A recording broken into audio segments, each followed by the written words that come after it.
Emergent Strategy, Shaping Change, Changing Worlds. Written by Adrienne Maree Brown, read by Naomi Kirst-Schultz. Element 6. Creating More Possibilities. How we move towards life. Create. 1. To cause to come into being as something unique that would not naturally evolve or that is not made by ordinary processes. 2.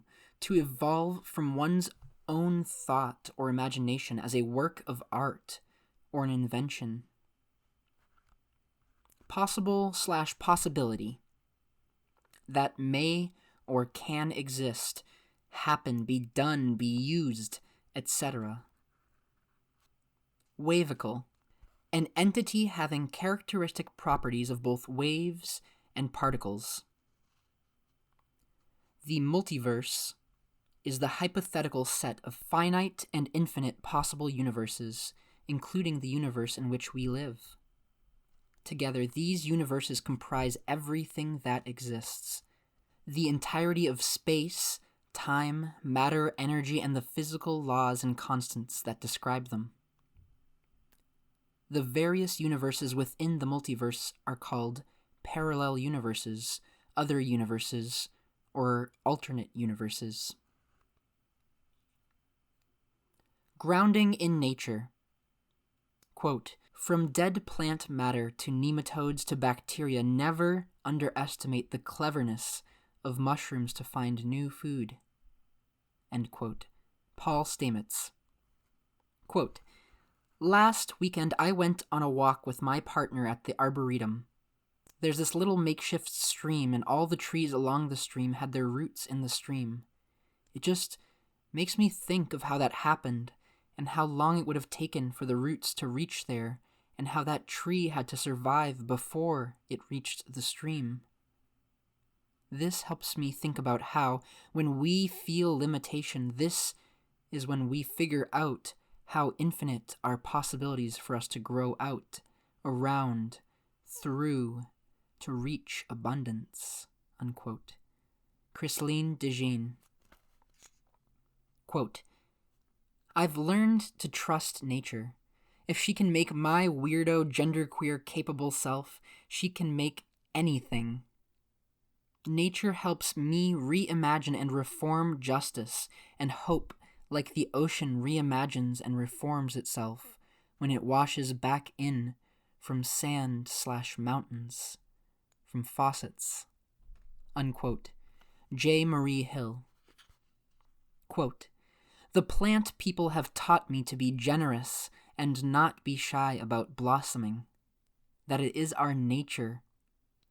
I think when others see us, it can inspire them to open up and blossom too, and we can be a field ablaze with dignity and beauty together. Unquote. Brenda Salgado. Quote, biodiversity is a beauty of the natural world, the variety of life. Whether you take the planet as a whole or the ecosystems at a smaller scale, a forest, a pond, a puddle, life is constantly creating options. In our best human practices, we watch the systems of the world and follow them, permaculture. The natural world manifests life in ecosystems, not in monocultures. One of my favorite ways of understanding nature creating more possibilities is to watch water move through the world. Water creates the ways for itself, moving with gravity, moving around obstacles, wearing down obstacles, reshaping the world. When there isn't an overt way forward, water seeps into the land, becomes a vapor in the sky, freezes into ice. When the time comes, water moves over the land in cloud form and nourishes elsewhere. And of course, we humans are mostly water, and look at how many ways we manifest. Recognize how this deep spiritual connection to the water energy connects me to the rhythms of our planet and our peoples. It is a necessary form of healing. Living cradled in between the mighty Mississippi and the beautiful Gulf of Mexico, their water strength provides me constant nourishment. I've learned from this that my organizing practice must include healing, as nature's energy is one we can always tap into when we feel depleted or overwhelmed. Sometimes tides are high, and sometimes tides are low, but the waters remain in balance, and so can we. For me, to stay in the struggle for the long haul and keep going for another 20 years, this is critical. Unquote. Jayesha Dutta. Quote, I am a priest of Yemoja. The ocean is sacred to me. It's my place of worship, of home, of grounding. If I am drowning in my own stuff, because of the relationship I have with Yemoja, she reminds me that my salvation is in moving the way that she moves. The ocean does not stop moving. It moves in different ways, with different levels of intensity. Coney Island looks one way. The Indian Ocean moves another, more ferocious way. It's still all the ocean. Yemoja reminds me not to get caught up with this external calendar of production or get caught up with the idea that visibility is the same as doing the work. When I am flowing and can hear that small but powerful voice say, yes, I feel a complete sense of calm.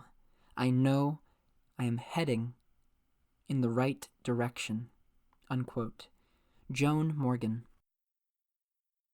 Quote, if Mama Nature teaches us nothing else, she teaches us that diversity is absolutely necessary for survival. Now, she doesn't mean some surface diversity, but a system where every single being is doing their part, pulling their weight. A homogeneous, gentrified ecosystem would quickly die. If we are committed to organizing sustainable and liberating social movements, they must be diverse, pulling especially from those who are the most impacted instead of suppressing their voices or using them as props. Unquote. Nia Eshu Robinson. Quote, the world we want is the one where many worlds fit. Unquote. Zapatistas. Quote, when forced into a binary, you always choose wrong. Unquote. Jelani Wilson. Creating more possibilities is my favorite aspect of emergent strategy. This is where we shape tomorrow towards abundance. Creating more possibilities counters the very foundational assumptions about strategy. The word strategy is a military term which means a plan of action towards a goal. I want to really emphasize the A's in that sentence. A plan of action towards a goal. There's a practice of narrowing down, identifying one path forward, one strategy, one way, one agenda, one leader, one set of values, etc. Reducing the wild and wonderful world into one thing that we can grasp, can handle, hold onto, and advance. We do this in movement all the time. I have been in countless meetings where there was a moment of creative abundance and energy, and then someone said we needed to pick one thing to get behind, or a 3 or 5 or 10-point plan. What came next was sometimes very compelling and visionary. Other times, oftentimes, it was reductionist, agreeing on the lowest common denominator, the least exciting thing, because that was the only place that there was unity. There was often a general sense of dissatisfaction and collective shrugging into this unity that was not invigorating. Authentic, exciting unity takes time and lots of experimenting. The other tragedy of this quick narrowing is that people get left out, not just in a slightly hurtful way, but left out of how we construct every aspect of society, infrastructure, and culture. We come up with incredible plans that don't account for crucial segments of our communities. I've witnessed this as well, unity that entails leaving behind people with disabilities or trans, indigenous, immigrant communities, and others. It isn't that we never need sharp, directed, focused, and even single-issue moments. We absolutely do. It's just that we live in a system that thrives when conditions are abundant and diverse in a universe that holds contradictions and multitudes, and we often reject that chaotic, fertile reality too soon, as if we can't tolerate the scale of our own collective brilliance. In my observations of the natural world, there are examples of scale that offer another way. When we think about snowflakes, grains of sand, waves in water, stars, there is evidence that many possibilities exist for how we manifest inside our potential. Then, there are wavicles, entities that are simultaneously waves and particles. Then, there's quantum mechanics, which examines the smallest units of our universe and shows that everything we think of as solid and singular is actually fluid and multitudes. Excerpts from Notes Towards a Theory of Quantum Blackness by Sophia Samatar. 2. Infinities. Blackness cannot be integrated with quantum mechanics at very high energies. At lower energies, it is ignored. To address energies at or higher than the Planck scale, a new theory of quantum blackness is required. To address vulnerability, to address a relationship to interruption, to integrate the vibration of urban backyards. Blackness has been described as non-renormalizable. Its behavior depends on an infinite number of independent parameters. Therefore, to develop a consistent theory of quantum blackness, one must conduct an infinite number of experiments.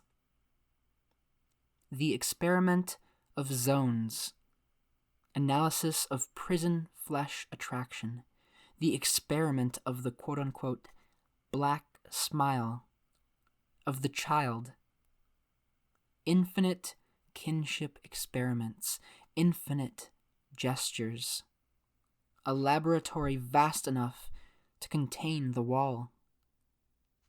Sometimes we were so tired we couldn't lie down. We would just take walks. We would buy nothings. We joked about the experiment of the corner store, the experiment of the fiercely freezing neon-colored drinks, of the red powder on the fingers, fluorescent lights. Take into consideration the presence of a curved background. Consider imaginary time, non-communicative geometry, the trapped surface, quote-unquote. Consider the implications of the phrase, cannot be integrated. Consider string theory, which introduced the concept of vibration. Experiments in exhaustion.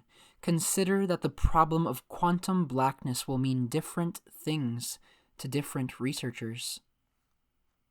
My colleague died of complications from a condition called hood disease, but she herself always referred to it as white supremacy disease. It is possible that the black force particle does not exist, that the effects we observe derive from a different mechanism. As my colleague wrote before her untimely death, only 2 words in this research have meaning, and they are not brackets quantum brackets blackness.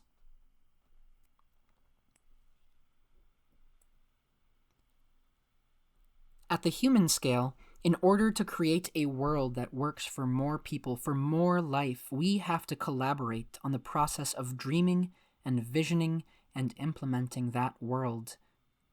We have to recognize that a multitude of realities have, do, and will exist. Collaborative ideation is a way to get into this. Ideation is the process of birthing new ideas, and the practice of collaborative ideation is about sharing that process as early as possible. This is not to say there is no space for individual creation. I love the selfishness of closing the world out and unleashing the realm of my imagination and creativity. But how do we disrupt the constant individualism of creation when it comes to society, our shared planet, our resources? The more people who co-create the future, the more people whose concerns will be addressed from the foundational level in this world. Meaningful collaboration both relies on and deepens relationship. The stronger the bond between the people or groups in collaboration, the more possibility you can hold. In beginning this work, notice who you feel drawn to and where you find ease. And notice who challenges you, who makes the edges of your ideas grow or fortify. I find that my best work has happened during my most challenging collaborations because there are actual differences that are converging and creating more space, ways forward that serve more than one worldview. Quote, "As a part of our liberation, the earth teaches us that everything, everything, everything is connected. The soil needs rain, organic matter, air, worms, and life in order to do what it needs to do, to give and receive life. Each element is an essential component. Organizing takes humility and selflessness and patience and rhythm, while our ultimate goal of liberation will take many expert components. Some of us build and fight for land, healthy bodies, healthy relationships, clean air, water, homes, safety, dignity, and humanizing education. Others of us fight for food and political prisoners and abolition and environmental justice. Our work is intersectional and multifaceted. Nature teaches us that our work has to be nuanced and steadfast. And more than anything, that we need each other at our highest natural glory in order to get free," unquote. Dara Cooper. That is how Octavia's brood came to exist, because Walida and I have radically different visions and work styles. Walida pays attention to values alignment in every detail. I skim, focused on patterns and magic. I've worked with Invincible Ill Weaver over many years, and we identified early that where they are gloriously thorough, I am fast and efficient. Where they seek research, how things happened in the past and lessons to apply forward, building a case, I feel things, mostly finding my attention on the present and future. Projects with both of these collaborators have been able to accommodate tons of perspectives and mobilized lots of other creative work, in part because of the space between the collaborators at the core and learning to communicate and ideate within that space. Occupy and Black Lives Matter are two large-scale recent efforts that take this collaborative ideation to a movement level, proliferating futures from a place of possibility of multitudinous paths forward towards a shared dream. In our work for Octavia's Brood, Walida and I articulated that, quote, "all organizing is science fiction," unquote, by which we mean that social justice work is about creating systems of justice and equity in the future, creating conditions that we have never experienced. That is a futurist focus, and the practices of collaboration and adaptation and transformative justice are science-fictional behavior. We didn't create this understanding, we observed it amongst the Afrofuturists and sci-fi writers and creators we grew up loving and being liberated by. Language changes with time, and sometimes the word for a people or an action comes centuries late. But I want to always remember and honor those who stayed and stay future-oriented in the face of oppression. Quote, "There is nothing new under the sun, but there are new suns." Unquote. Octavia Butler, Parable of the Trickster. Afrofuturism and hashtag Black Spring. We tend to think and speak of Afrofuturism as the far-off future, something beyond our current comprehension and planet. But now is the only moment, and we hope things will be different in the next now. And I must admit, I am excited about the near future. What are we about to do after this winter of discontent? We say, Black Lives Matter, an Afrofuturist assertion. Because we see something other than the normative truths of this place. We see something that is not here. We see the future cast over this devastating present moment. We see and we believe. We know and we bend the world to assert and embody that Black Lives Matter. That, to me, is the heart of Afrofuturism as I choose to understand it. Labels don't excite me so much, but concepts turn me on.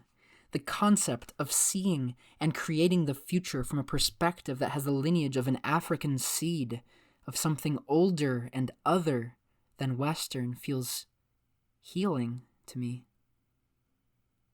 We of that displaced diasporic seed, who involuntarily reach back to the motherland in our dreams, have been scattered so far from each other. And in spite of all the odds, we have been resilient. I cannot speak emotionally about the journeys of the other seed clusters, though I am seeking stories all the time. Reading Nnedi Okorafor and Ben Okri and Credo Mutwa and wanting to know more. Lately, I've been obsessing over the Afrofuturism and justice orientation of slave-era blacks, because our situation today feels so terrifying and exhausting and sometimes hopeless, and there's so much trauma and grief to bear, and yet we survived that. Not individually, but collectively.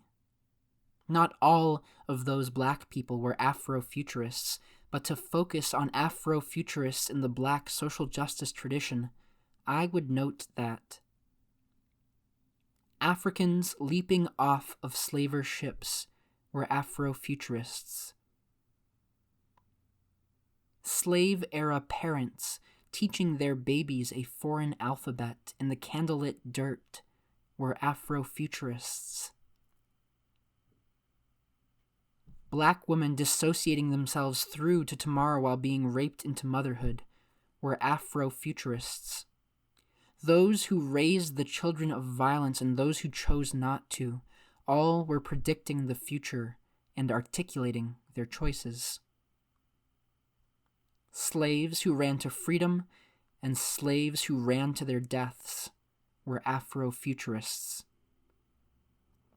It is the emphasis on a tomorrow that centers the dignity of that seed, particularly in the face of extinction, that marks, for me, the Afrofuturist. And of course, there are the big ones whose names have made it through the erasers of history books, into our mouths: Harriet, Sojourner, Frederick, John, Malcolm, James, Ella, Martin, Nina, June, Tony, Octavia. Now it is our work, and the exciting thing about this time is that we are learning to name ourselves, our distinctions and solidarities, our Afrofuturisms, developing enough of a common dream language that we can be that much more explicit about the real futures we are shaping into existence. We are touching the future, reaching out across boundaries and post-apocalyptic conditions to touch each other, to call each other out as family, as beloveds. Quote, all that you touch, you change. All that you change, changes you, unquote. From Octavia Butler, Parable of the Sower. We are making ourselves vulnerable enough to be changed, which will, of course, change what Black existence means. Octavia Butler, who gave us that philosophical spirit poem, Earthseed, that I just quoted, is a bridge for many of us. Between this world and the narratives that pull us through to the next realm, or the parallel universe, or the future in which we are the protagonists. We are creating a world we have never seen. We are whispering it to each other, cuddled in the dark, and we are screaming it at people who are so scared of it that they dress themselves in war regalia to turn and face us. Because of our ancestors, because of us, and because of the children we are raising, there will be a future without police and prisons. Yes. There will be a future without rape, without harassment and constant fear and childhood sexual assault, a future without war, hunger, violence, with abundance, where gender is a joyful spectrum, where my nephew would not be bullied for his brilliant differentness, where each of our bodies is treated like sacred ground, whether we have insurance or not. Visionary fiction, a term that Walida coined, includes sci-fi, speculative fiction, fantasy, magical realism, myth, all of it. In addition to this intentional genre side, visionary fiction intentionally explores how change happens from the bottom up, how change works in collective ways, disrupting the single white male narrative. Centering marginalized communities, meaning we are the center of the story as opposed to the sexy and unbelievably stylish sidekick. And visionary fiction is hard and realistic and hopeful. It's neither utopian nor dystopian. It's more like life. Imagination is one of the spoils of colonization, which in many ways is claiming who gets to imagine the future for a given geography. Losing our imagination is a symptom of trauma. Reclaiming the right to dream the future, strengthening the muscle to imagine together as Black people, is a revolutionary, decolonizing activity. Some of the key practices that show up in Octavia Butler's work are collaboration, compassion, curiosity, romantic and sensual and non-possessive love, play, mediation, and the patience that comes from seeing ourselves in a much longer arc of time than we are encouraged to see in the instantaneous culture of the modern world. What we are all really asking, what Octavia was asking, is how do we, who know the world needs to change, begin to practice being different? How do we have to be for justice to truly be transformative?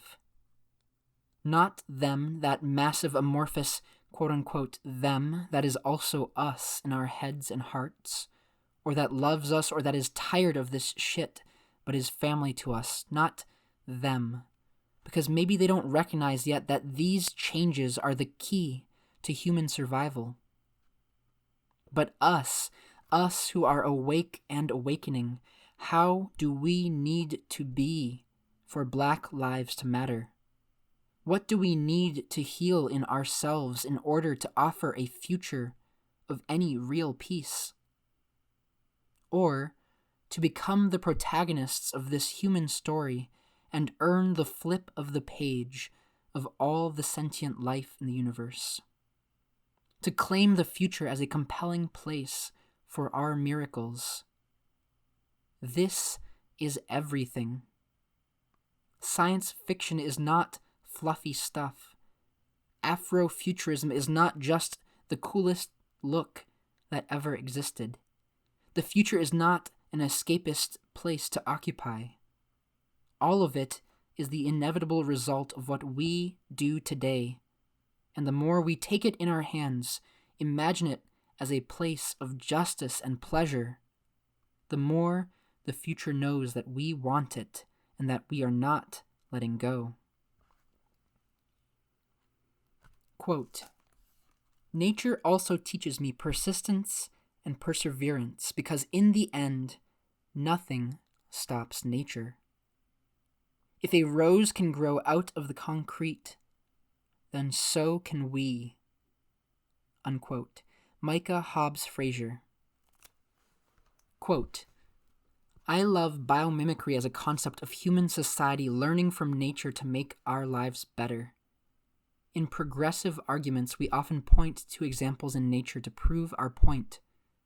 What's ironic is that the left often discounts religion, but what makes the 'it happens in nature' argument so powerful is this belief that nature is created by some higher being or a force beyond us. I think that is my attraction to nature.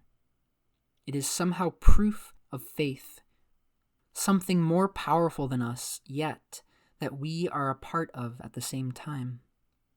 The most powerful thing for organizers to have, I believe, is faith. This belief that we can win, that we can change the world, that we can all be better." Unquote. Terry Marshall.